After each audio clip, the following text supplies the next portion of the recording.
Hello everybody and welcome back to the trail. This is Derek Partridge, your Northern Nevada realtor, and today I'm at the Red Hill Open Space. It's just north of the Truckee Meadows Community College main campus, and it's a great spot to check out some views of downtown Reno and Sparks. It's a really neat perspective, and there are also tons of jackrabbits up here, so you can even see some of the wildlife as well, and probably watch out for rattlesnakes also.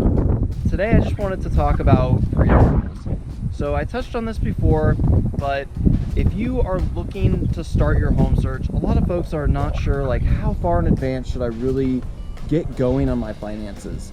And I would say 6 months to a year before you purchase, you should start thinking about it, because if you talk with your lender is also going to be able to advise you on how to improve your credit score so that you can qualify for the best possible interest rates.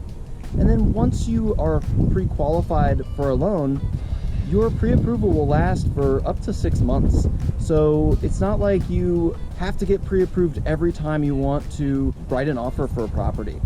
So if you have any other questions about the pre-approval process, please get in touch with me. I know some great lenders here in Reno, Sparks area that can help you out, and it doesn't cost anything to meet with them, just your time. So I hope you all are staying healthy and safe out there and getting outside and enjoying the great outdoors. And remember, near or far, if you've got real estate questions, I've got answers. We'll see you next week right out here on the trail.